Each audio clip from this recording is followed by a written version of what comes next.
दोस्तों हमारे चैनल दर्पण ज्ञान सागर में आप सभी का स्वागत है। मित्रों, एक बार भगवान शिव कैलाश पर्वत पर बैठे थे तो माता पार्वती भगवान शिव के पास पहुंच जाती हैं और हाथ जोड़कर कहती हैं, प्रभु मेरे मन में 3 प्रश्न हैं। आप इन तीनों प्रश्नों के उत्तर देकर के मुझे पूरी तरह से संतुष्ट कीजिए। तो भगवान शिव कहते हैं, पार्वती ठीक है, तुम अपने तीनों प्रश्न बताओ, मैं तुम्हें तुम्हारे प्रश्नों के उत्तर देकर के तुम्हें संतुष्ट करने का पूरा प्रयास करूंगा। फिर तो भगवान शिव की बात को सुनकर के माता पार्वती कहती हैं, प्रभु मेरा पहला प्रश्न है, कौन सी स्त्री जीवन भर सर्व सुखी रहती है। मेरा दूसरा प्रश्न है, ऐसी कौन सी चीज़ है जिस पर पति पत्नी सबसे ज़्यादा बहस करते हैं। मेरा तीसरा प्रश्न है, शादीशुदा पुरुष की पहचान क्या है।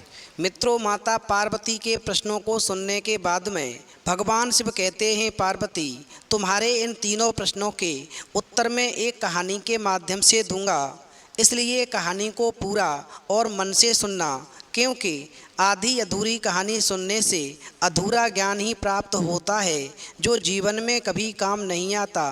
फिर मित्रों, भगवान शिव की बात सुन कर के माता पार्वती कहने लगी, ठीक है प्रभु, आप कहानी प्रारंभ करो। जब तक आप कहानी सुनाएंगे मेरा मन किसी दूसरे स्थान पर नहीं जाएगा।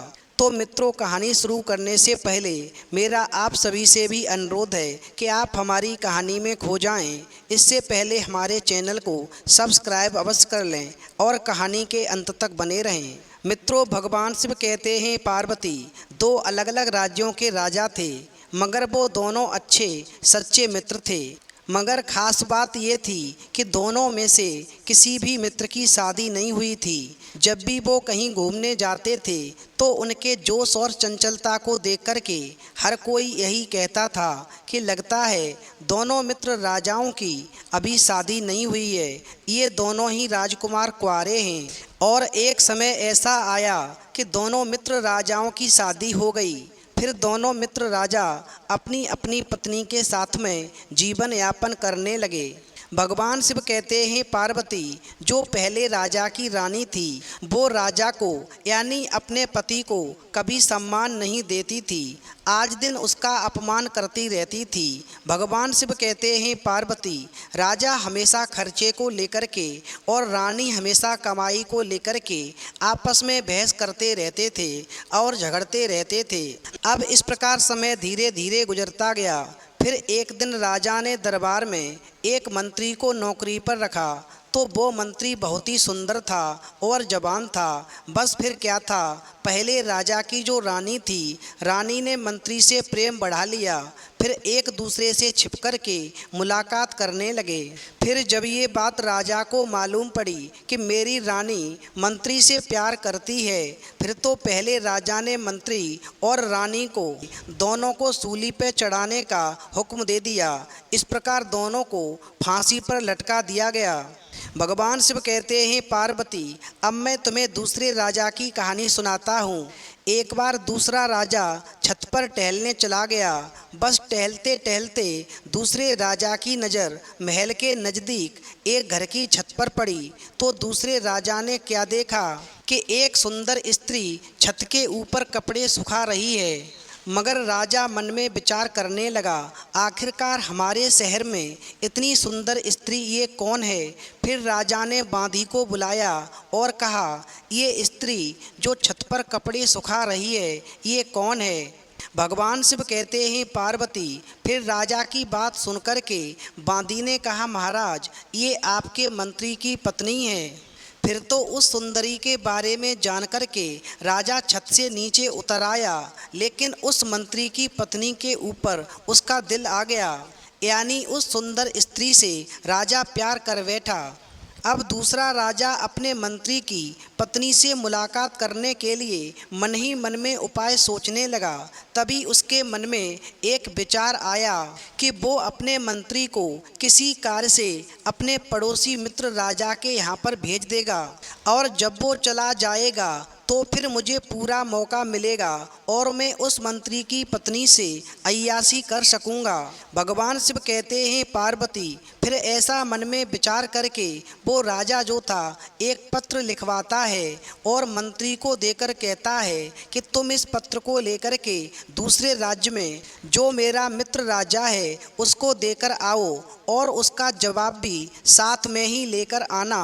भगवान शिव कहते हैं पार्वती फिर मंत्री उस पत्र को लेकर के और राजा की आज्ञा पाकर के वहाँ से वापस अपने घर आता है। भगवान शिव कहते हैं पार्वती मंत्री की पत्नी बहुत ही सुंदर एवं पतिव्रता स्त्री थी। वो हमेशा अधिक से अधिक समय अपने पति यानी मंत्री की सेवा में बिताती थी। अब जैसे ही मंत्री घर में प्रवेश करता है तो उसकी पत्नी का चेहरा अपने पति यानी मंत्री को देख कर के एकदम से खिल जाता है और वो स्त्री मंत्री के गले से लग जाती है।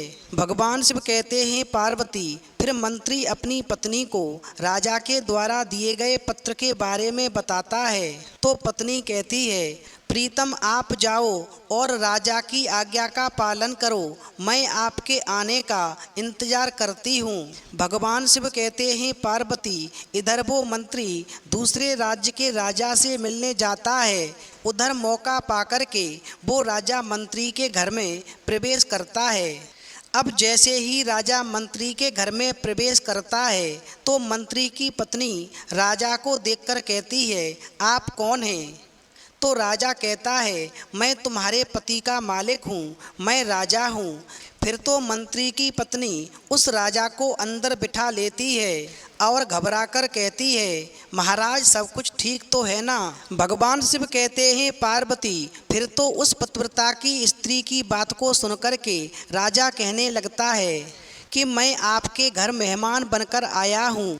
फिर तो मंत्री की पत्नी कहने लगती है महाराज मुझे कुछ ठीक नहीं लग रहा है, आपकी नीयत में खोट नज़र आ रही है। भगवान शिव कहते हैं पार्वती फिर इस प्रकार उस पतिव्रता स्त्री की बात को सुनकर के राजा नाराज हो जाता है और कहता है तुम नहीं जानती मैं राजा हूँ, तुम्हारे पति को नौकरी से निकाल दूंगा, दर दर भटक जाओगी।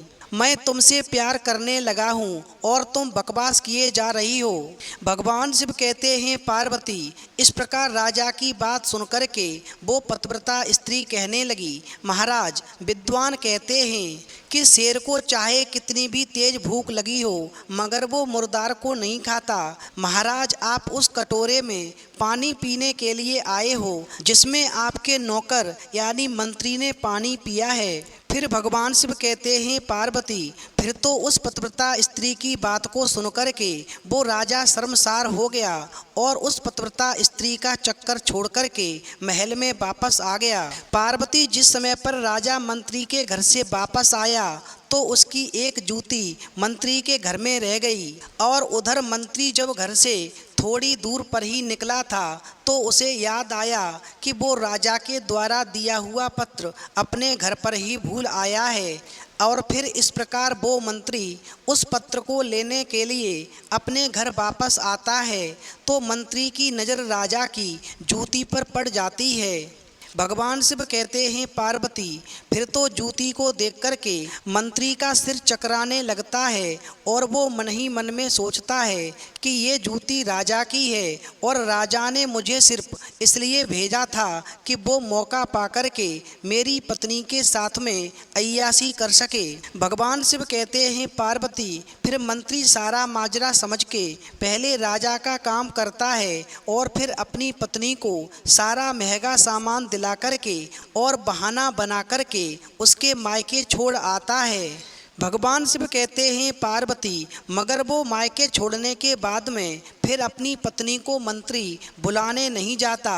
उधर जब काफ़ी समय हो जाता है तो मंत्री की पतिव्रता स्त्री मन में सोचती है कि जरूर दाल में कुछ काला है जिसकी वजह से मेरे पति मुझे बुलाने नहीं आ रहे हैं और बहाना बना करके मुझे मेरे मायके में छोड़ गए हैं। भगवान शिव कहते हैं पार्वती फिर तो वो मंत्री की पत्नी अपने भाई को सारी बात बताती है तो मंत्री का साला राजा के पास न्याय के लिए जाता है जिसके पास वो मंत्री नौकरी करता था। भगवान शिव कहते हैं पार्वती, अब मंत्री के साले ने जब मंत्री से बात की तो मंत्री ने अपनी पत्नी से जाकर बात की और कहा, तुमने राजा के साथ में अय्याशी करके मेरे विश्वास को तोड़ा है, मैं कभी तुम्हें बुलाने नहीं आऊँगा। भगवान शिव कहते हैं पार्वती, उधर जब बात कैसे भी नहीं बनी तो मंत्री के साले ने राजा से गुहार लगाई। फिर राजा ने दरबार लगाया और राजा ने मंत्री से कहा कि तुम अपनी पत्नी को उसके मायके क्यों छोड़ आए हो। तो मंत्री ने जवाब दिया, महाराज, जब मैं एक दिन अपने घर पहुंचा तो मैंने घर के अंदर शेर के पंजों के निशान देखे तो मुझे खौफ हुआ कि शेर मुझे खा जाएगा। इसलिए शेर की डर की वजह से मैंने बाग में जाना बंद कर दिया और जैसा बाग मुझे मिला था वैसा ही बाग मैंने अपनी ससुराल वालों के हवाले कर दिया।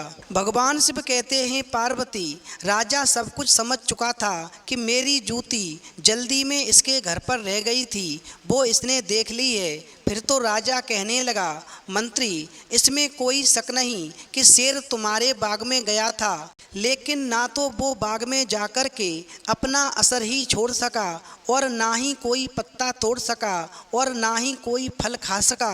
बस केवल वहाँ पर कुछ देर तक रुका और फिर मायूस होकर के वापस लौट आया।